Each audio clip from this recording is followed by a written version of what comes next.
Today's topic of discussion is death of a partner.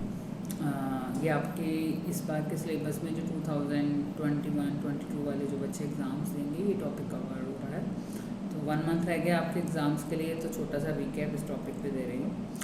So in case of death of a partner, his legal representative will get whatever amount has to be given to the deceased partner. उसके account में transfer की जाएगी, उसका capital account बनाया जाएगा disease partner का जिसकी death हुई है, और whatever amount has to be given to the deceased partner and the amount will be given to his legal representative, जो भी उसका एग्जीक्यूटर होगा उसको अकाउंट उसके नेम से ट्रांसफ़र की जाएगी।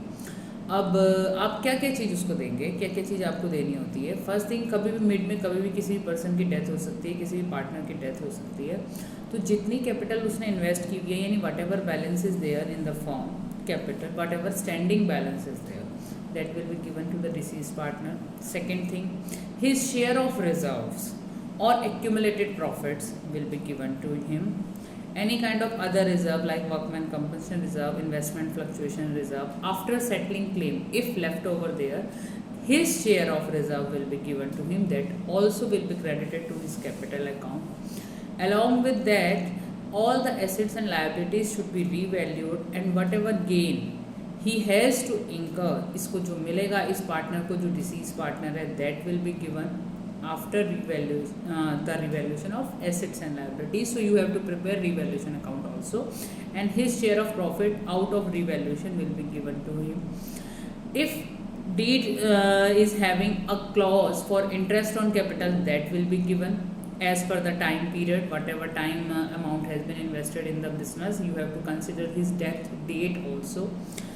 If these things will be given, and another thing is, कभी भी मिड में डेथ हो रही है तो profit also will be given till the time he work. अब मिड में फॉर एग्जांपल आपकी अगस्त में डेथ हो रही है या दिसंबर में डेथ हो रही है, तो अप्रैल से लेकर दिसंबर तक उसने काम किया है, या अप्रैल से लेकर उसने अगस्त तक काम किया, तो उस टाइम पीरियड का भी प्रॉफिट दिया जाएगा.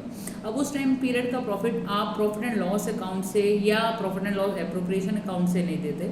हम मिड में अगर प्रॉफिट देते हैं तो हमारी एंट्री होती है P&L suspense account debit to deceased partner capital account. That entry you have to pass.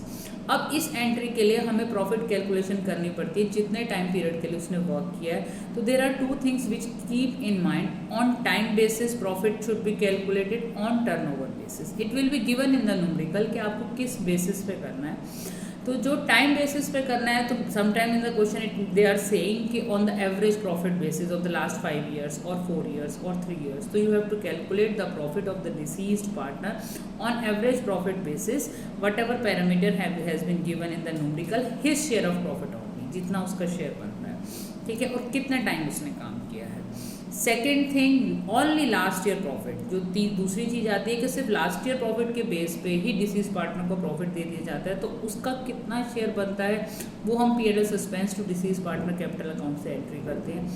Third thing जो हमारे को देखनी है, टर्नओवर बेसिस. टर्नओवर बेसिस क्या है? ये लास्ट ईयर की आपको सेल्स गिवन है, लास्ट ईयर का आपको प्रॉफिट गिवन है, और करंट ईयर जितने टाइम उसने काम किया, फॉर एग्जांपल उसने दिसंबर तक काम किया, उस टाइम पीरियड का आपके पास सेल्स है, वो सेल्स डेटा आपके पास होता है.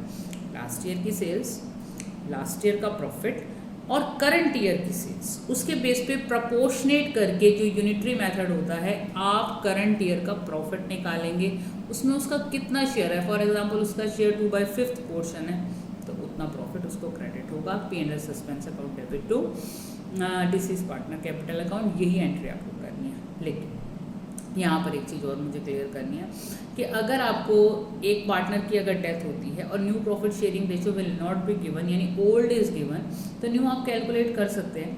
ओल्ड आपको गिवन है तो आपको एंट्री करनी है कि P&L suspense account debit to deceased partner capital account. लेकिन in some questions old and new profit sharing ratio will be given. दोबारा सुनिए, ओल्ड और न्यू दोनों रेशो आपको गिवन है. अगर किसी क्वेश्चन में न्यू रेशो गिवन है, ये पॉइंट आता है और बुक में एक या दो से ज़्यादा न्यूमेरिकल इस पॉइंट के ऊपर नहीं है, इसलिए मैं डिस्कस कर रही हूँ. ओल्ड और न्यू दोनों गिवन है, तो आपकी जो प्रॉफिट डिस्ट्रीब्यूशन की जो एंट्री है वो P&L suspense account debit to deceased partner capital account नहीं होगी. इस केस में आपको जो एंट्री पास करनी है, अगर न्यू और ओल्ड दोनों शेयर गिवन है तो first of all you have to calculate gaining ratio.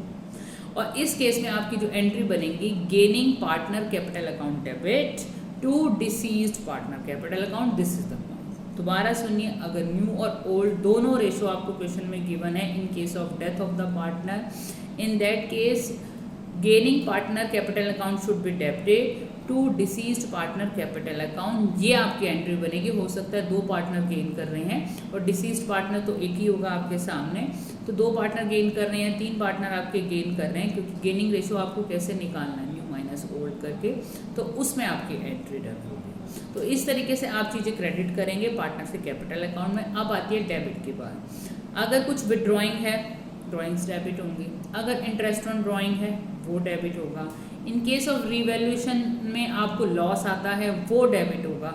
उसके बाद उसकी अमाउंट को सेटल करके, उसके कैपिटल अकाउंट को सेटल करके जो अमाउंट है टू बैंक की एंट्री नहीं होगी, आप पेमेंट नहीं कर रहे हैं, आप जो अमाउंट है उसके एग्जीक्यूटर अकाउंट में ट्रांसफर करेंगे। This is the process which you have to follow in case of capital account of a deceased partner. Thank you.